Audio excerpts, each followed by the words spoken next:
My daughter looked me in the eye and said, "You're old, Mom. Your name is more useful on paper than in real life." That was the moment I realized she had forged my signature on a $950,000 loan to buy her mansion. For decades, I broke my back raising her, cutting coupons just to keep food on the table. And now, the very hands that once braided her hair were nothing but a tool for her greed. But I didn't scream. I didn't beg. I stayed silent, built my plan, and waited for the day her entire empire collapsed. The envelope was thin, cream-colored, the kind that usually carried polite reminders from insurance or the occasional church newsletter. I almost tossed it aside, but something about the return address, First National Bank, made me pause. I sat at my small kitchen table, the same one where I used to grade spelling tests late into the night, and slid a knife across the flap. Inside was a single sheet of paper. The numbers glared at me before the words even registered.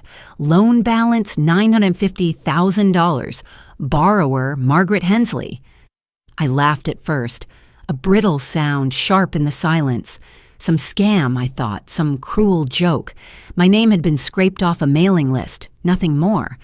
But as I read further, the laughter died. The loan agreement was official. My address was printed neatly, my date of birth correct. At the bottom, black and bold, was my signature, Margaret J. Hensley. My hands trembled as I traced the loops of the M and the tail of the Y. It looked exactly like mine. Every stroke familiar, like it had rolled off my own hand yesterday, except I hadn't signed a thing. My heart pounded so loudly I could hear it echo through the kitchen. For a moment, the world tilted. I staggered back in my chair, clutching the paper. Memories rushed in, uninvited. The mornings I woke at 5 a.m. to catch the bus to school, the afternoons of standing in front of chalkboards with aching feet, the decades of stretching every paycheck just to keep a roof over Diana's head. I'd lived small, carefully, because security meant everything to me, and now, in one cruel sweep of ink, that lifetime of sacrifice had been hijacked. I called the bank. My voice cracked as I spelled out my name, explained the letter, demanded to know what was happening. The woman on the other end was polite, professional, her tone softened by pity I couldn't bear. "Mrs. Hensley," she said, "the loan was secured 2 months ago. The documentation shows your approval. If there's been identity theft, you'll need to file a report." Identity theft. The words stung. Yet as she listed details, the address used, the verification questions answered, the driver's license number, I felt the sting twist into something darker. All of it matched information only someone close could know. Only someone who had lived with me, watched me write checks, heard me recite numbers from memory. I hung up. My hand was cold, the receiver slick with sweat. The room spun. I forced myself to breathe, to steady the shaking in my chest. And then a name surfaced, uninvited but undeniable. Diana, my daughter. I wanted to deny it, to push the thought away, but it clung to me like smoke. She had access. She knew my details. She had ambition, always restless, always hungry for more. A new job, a bigger car, a better life. And hadn't she been talking about a house recently? Not just a house, but a mansion. Something that would finally, as she put it, place me where I deserved to be. The paper crumpled in my fist. Heat rose in my throat.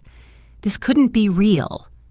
My Diana, the little girl I braided hair for before school recitals, who once pressed dandelions into my hand and said, "It's not a weed, Mom. It's sunshine?" That girl had turned into a woman capable of stealing her own mother's name, her own mother's life. I pulled open the drawer by the fridge where I kept the old family folder. Birth certificates, William's death notice, tax forms. Tucked between them, I found the copy of my signature on a mortgage paper from years back. I laid it side by side with the one from the bank. Identical. Perfect. My daughter had forged me as if she had been rehearsing. The room felt suddenly smaller, walls closing in. I pressed my palms to my face and felt the tears hot against my skin. Not just sorrow, but shame. What kind of mother raises a child who can do this? What kind of love blinds you until it's too late? I sat for hours, the daylight fading into gray. The kettle whistled once, forgotten on the stove. Outside, children rode bikes down the street, their laughter sharp against the quiet storm in my chest. I wanted to scream, to storm over to Diana's house and demand answers. But another voice whispered through the noise, "Not yet." I folded the paper carefully, as if fragile, and slipped it back into its envelope. My body moved stiffly as I rose, poured myself a glass of water, and stared at the reflection of my face in the window. Deep lines traced years of effort, of endurance. Those lines were not meant to be erased by a child's greed. I whispered into the empty room, "What have you done to me, Diana?" The silence answered, and then came the shift. My breathing slowed, my pulse steadied. I knew rage would drown me if I let it. Instead, I would wait. Quietly, I would gather proof. I would not let her bury me under the weight of her ambition. But the truth pressed heavy, undeniable, cruel. I looked again at the loan amount, the bold black numbers that might as well have been etched into my skin, $950,000. I realized then Diana hadn't just taken my name. She'd taken my future. I leaned back in my chair, the paper still burning in my hand, and understood what I had become. I was no longer a mother in her eyes. I was collateral. I stared into the darkness of my kitchen and whispered the only truth left to me. My daughter has turned me into a debtor for life. Have you ever felt your own flesh and blood twist your years of sacrifice into chains around your neck? The morning after I found the letter, I sat in my kitchen staring at the faded wallpaper and wondering if I had the courage to confront her. Every instinct as a mother screamed for denial, for excuses. Maybe there was a mistake. Maybe she'd explain it away. But the paper in my drawer didn't lie, and neither did the hollow ache in my chest. By afternoon, I drove to Diana's house. Her new car gleamed in the driveway, the kind of foreign luxury brand I'd only ever seen in magazines. My hands tightened on the steering wheel. I remembered when her first car was a battered sedan I co-signed for, when she hugged me and said, "I'll never forget this, Mom." But promises age faster than people, and hers had crumbled long ago.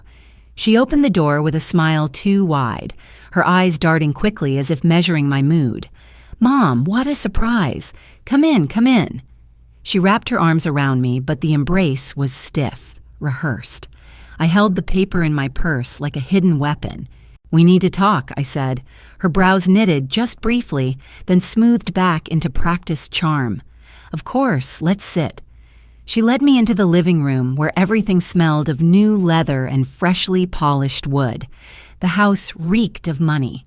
I laid the letter on the coffee table. "Explain this."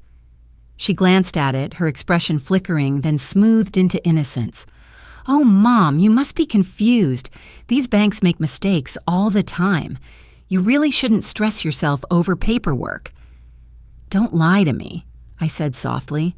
My voice was low, but the tremor in it betrayed me. Her lips curved upward. "You're imagining things. You've always been cautious, paranoid even. You worked so hard your whole life. Maybe it's time you just rest. Let me handle the big things." The words sank into me like poison, but she delivered them like honey. Before I could reply, she suddenly clasped my hands. "Tell you what, I'll take you shopping tomorrow. You deserve something nice. A new dress, maybe? And dinner. My treat. You've earned it." I wanted to scream that no dress could erase betrayal, but I bit my tongue. I watched her, the way her smile trembled just enough to reveal cracks. She was afraid I might not buy the act. The next day, she drove us to an upscale boutique downtown. The saleswoman's eyes lit up when Diana swiped her platinum card. She picked dresses off racks, holding them against me with exaggerated delight. "This one makes you look 10 years younger," she said. "Try it, Mom. You'll love it." I tried one on, stared at the mirror.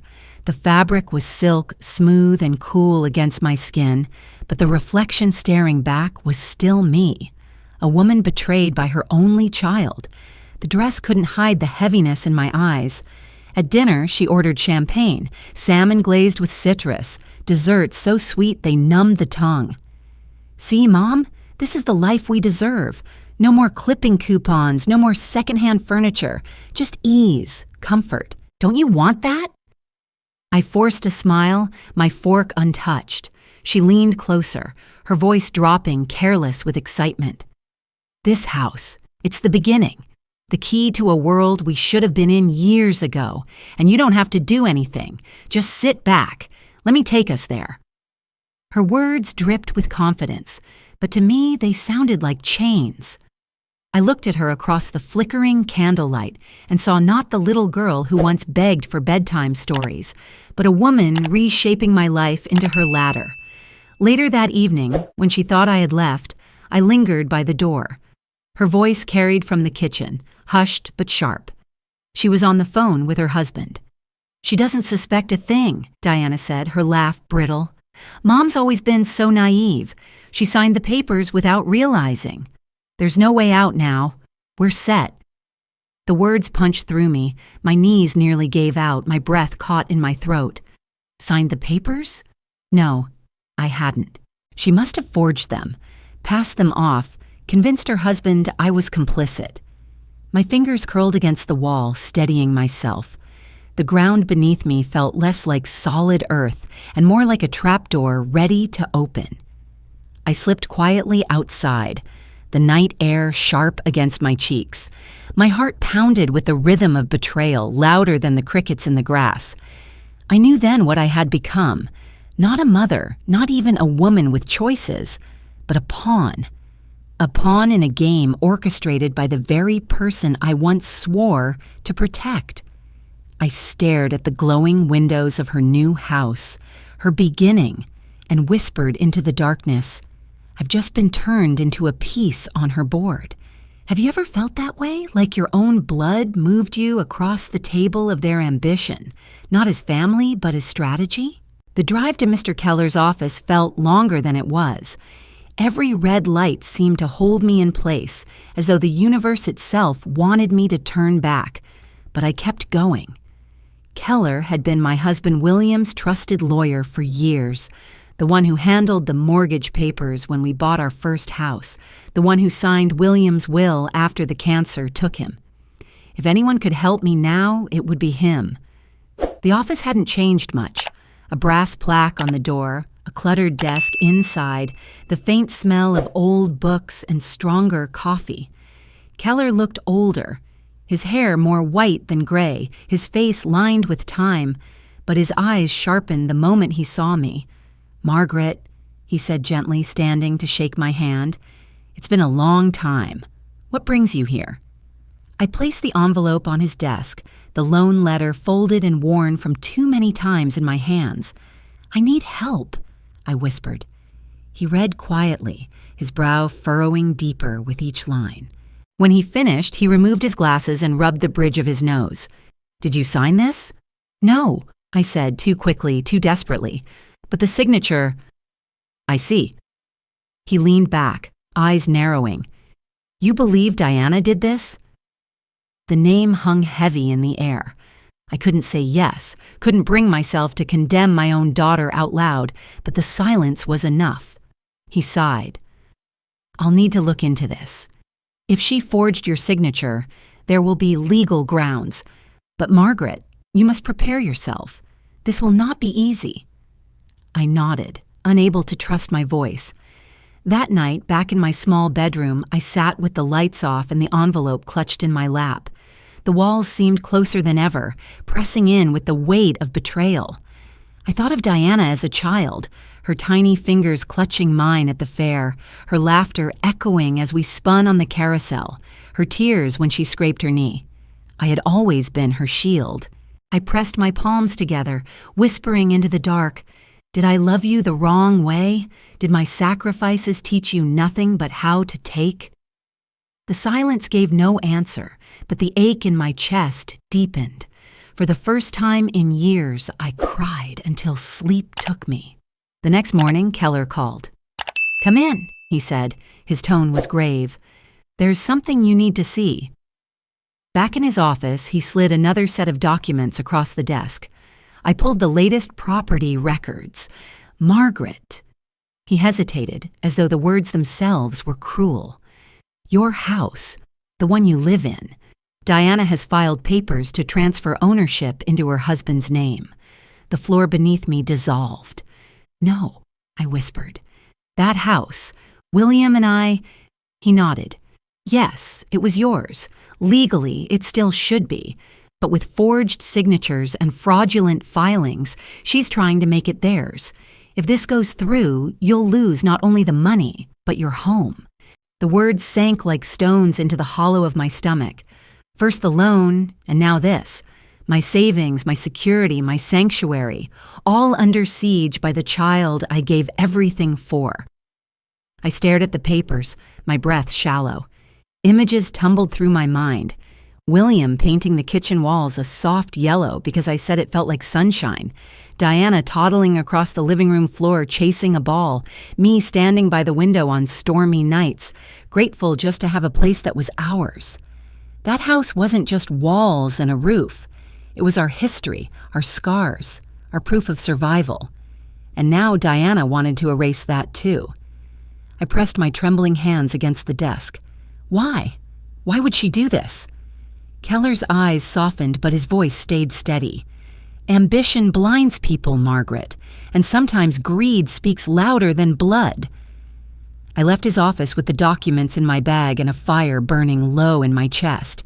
It wasn't the fire of rage. Not yet. It was smaller, quieter, but it glowed in the darkness like an ember waiting for air. That night, I sat in my bedroom again, staring at the ceiling. I replayed Diana's laughter at dinner, her words about the house being a beginning. I understood now. It wasn't just the beginning of her life. It was the end of mine if I let her. I whispered into the empty room. "You're not just taking money, Diana. You're trying to take the very ground beneath my feet." The ember flared. For the first time, I didn't feel only sorrow. I felt resolve. If she wanted to treat me as a pawn, then she had forgotten one thing. Even pawns could reach the other side of the board and change the game. But the weight of truth still pressed hard against me. I opened the folder once more, staring at the signatures, the stamps, the cold indifference of official ink, and I knew, with a clarity that burned more than it comforted, I had not only lost money, I was about to lose my last home. The invitation didn't come to me directly. I found out about it in the most humiliating way, through Mrs. Collins, the widow who lived 2 doors down. She waved at me one afternoon, her small white dog tugging on the leash, and said, "I hear Diana's hosting quite the housewarming. I suppose you'll be the guest of honor, Margaret." I froze, my grocery bag heavy in my arms. "Housewarming?" I repeated, my voice thinner than the autumn air. She tilted her head, puzzled. "Didn't she send you an invitation? They're talking about it at the market. Caterers, musicians, the works. She's pulling out all the stops." I smiled faintly, a reflex to keep from crumbling in public. "Of course. Thank you, dear." But when I turned the corner and shut my own front door, the smile vanished. My hands shook so violently that a carton of milk slipped and burst across the kitchen floor. She had invited the neighborhood, her friends, her colleagues, but not me, her own mother. I cleaned up the mess slowly, each swipe of the towel heavier than the last.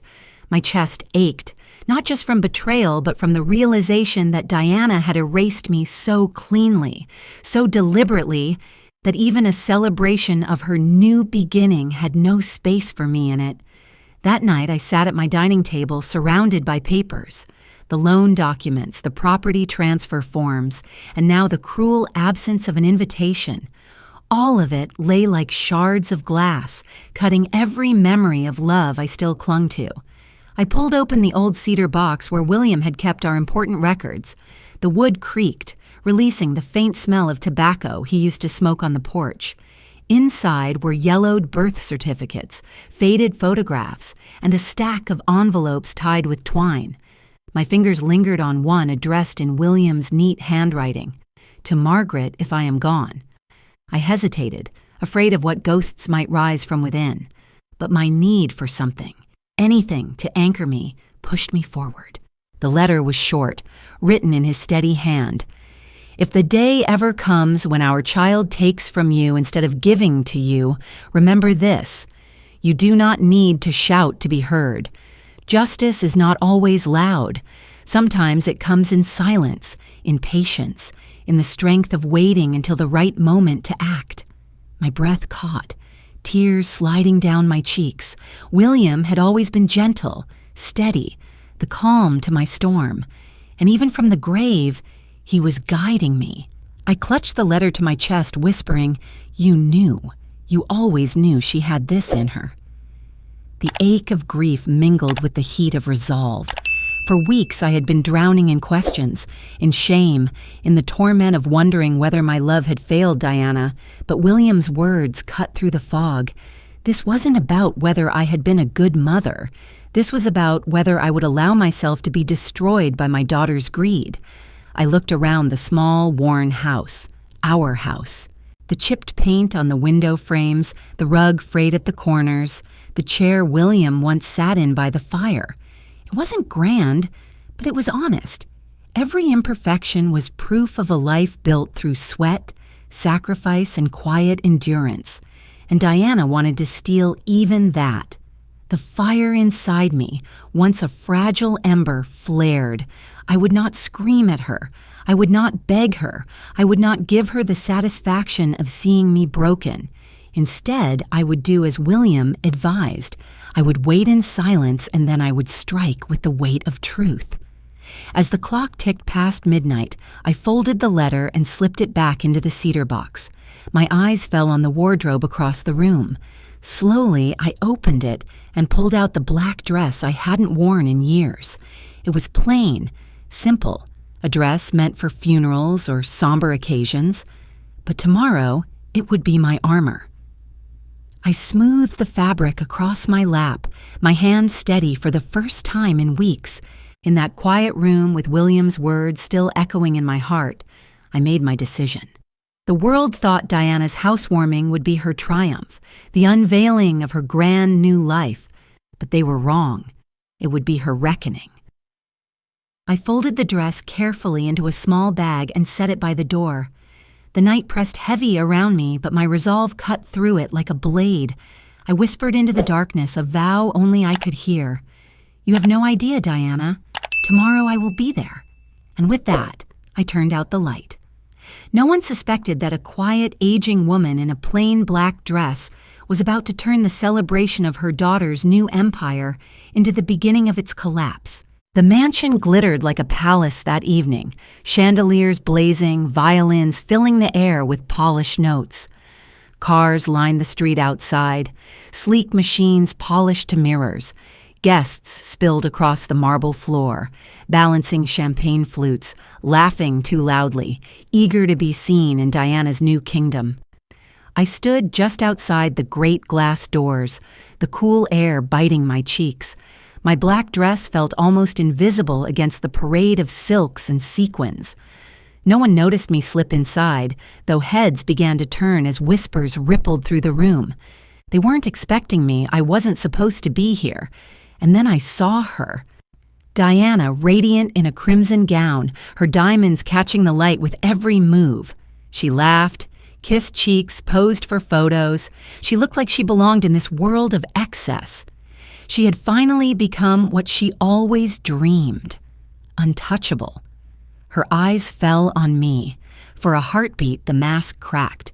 Then she smiled, sharp, amused, cruel. She glided over, heels clicking like gunshots against the marble. "Mother," she said, her voice dripping with condescension. "How did you get here?" I let the silence stretch.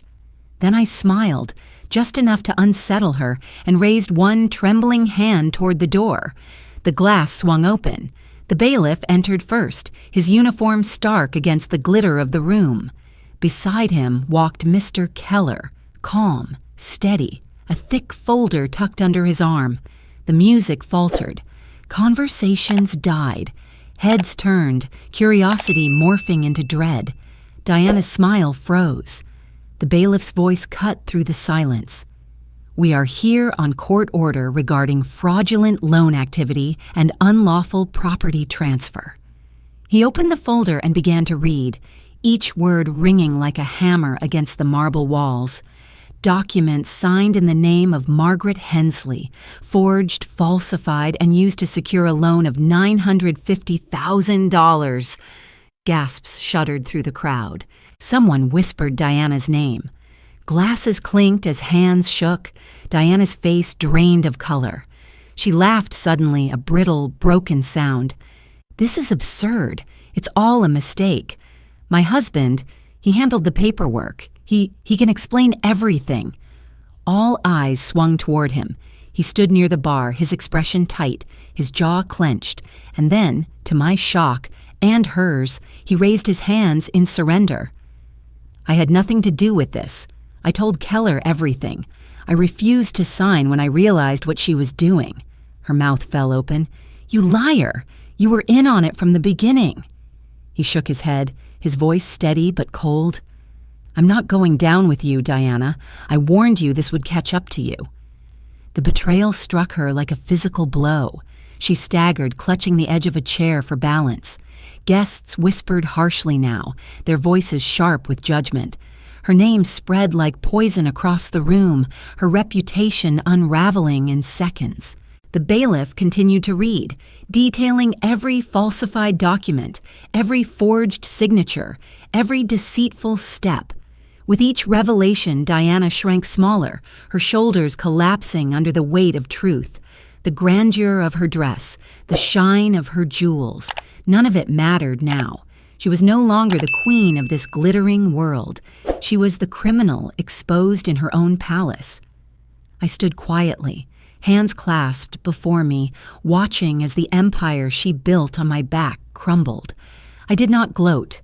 I did not cry. I only felt the strange, steady calm of justice at last breathing in the same air as her lies. When the bailiff announced the temporary seizure of the property, there was no applause, no cheers, only silence, heavy and final. The house that Diana thought was her throne was now nothing more than evidence. Its walls turned into chains. She turned to me then, her face twisted with desperation. "Mother, you can stop this. Tell them it's not true. Please, please, for God's sake, you're my mother." The words cut me, but not the way she intended.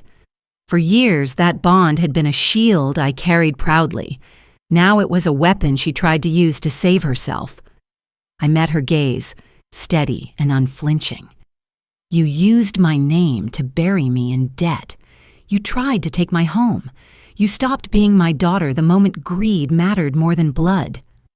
Her knees buckled. The guests pulled back as if her ruin was contagious. I turned away. The chandelier still blazed, the champagne still sparkled in flutes, but the celebration had died.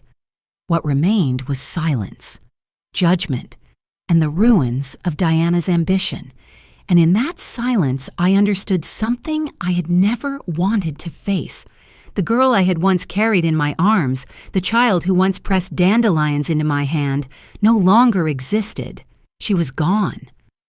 In her place stood a stranger carved by greed, by ambition, by a hunger so great it devoured the bond between us. And as I walked toward the door, the black dress brushing my ankles, I whispered to myself the truth that burned more than it healed. Tonight, I saw it clearly. My daughter's greed has turned her into a stranger I can never bring back. The bailiff's words were final, sharp as nails hammered into wood. This property is hereby seized under the authority of the court. A seal was posted on the grand double doors, bright red against the polished wood. The guests, once dazzled by crystal and chandeliers, now whispered in uneasy tones, their eyes darting to the exits as if guilt by association might stain them. Diana collapsed to her knees in the middle of the marble floor, her sobs ricocheting off the vaulted ceilings. The sound was raw, animal-like, stripped of dignity. She clawed at her husband's sleeve, but he pulled away, face blank, already calculating his own escape from the ruin she had built. "You did this to yourself," he muttered, low but audible enough for those closest to hear. Her tears fell onto the marble she once called hers. "Mother, please," she screamed, voice breaking. "Tell them I didn't mean it. Tell them you'll forgive me." But forgiveness wasn't mine to give anymore. I stood still, my black dress plain among the glitter, my face calm against her storm. There was no triumph in me, no gloating. Just the quiet certainty that truth had finally caught her, and nothing, not her begging, not her jewels, not her screams, could undo it. I turned and walked out, leaving behind the clinking of glasses, the hushed murmurs, and the echoes of her downfall. Outside, the night air was cold, steady, and real. I breathed it in as though it were the first honest thing I had tasted in years. When I returned to my small house, I slipped off my shoes and placed the black dress neatly across the chair. The silence here was comforting, not heavy like the silence in her grand hall. I filled the kettle, waited for the whistle, poured myself a cup of tea.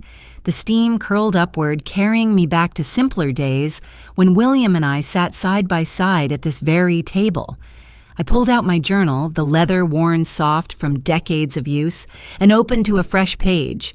My pen trembled for a moment before I wrote, "Tonight, my daughter lost everything, but she had already lost me long before. She forged my name. She tried to steal my home. She erased my sacrifices as if they were dust. She has denied my worth as a mother.